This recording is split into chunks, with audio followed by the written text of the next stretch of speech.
आम्ही परस्परांच्या संपर्कात नियमितपणाने असतो.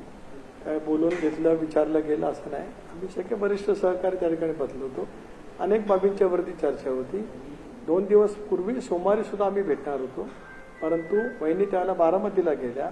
बारामतीवरून सुद्धा त्यांचं माझं बोलणं झालेलं होतं. काही बाबींच्या होतीमध्ये राजकीय कारणासाठी मला मुख्यमंत्र्यांना भेटायचं असेल तर त्याची माहिती वहिनींना असते.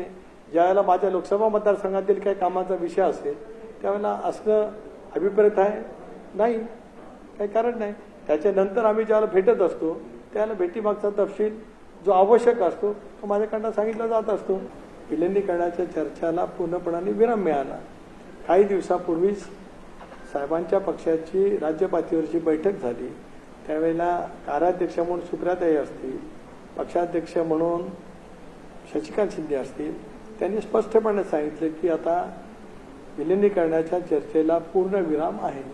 ही भूमिका स्पष्टपणे त्या ठिकाणी मांडली गेली. त्यामुळे नव्याने काही ती चर्चा कुठे सुरू झालेली नाही. सुरू झालीच तर मग तो विषय, पण आज तरी कुठे सुरू झाल्याचं चित्र नाही. पुन्हा मी सांगतो, जयंत पाटलांची आमची तिथे भेट झाली नाही. त्यामुळे जयंत पाटील आले, आम्ही दोघे गेलो आणि अर्थ खात्याची चर्चा झाली. हे कुठलं तर्क मला काय कळलंच नाही. जयंत पाटलांचा काय संबंध? एक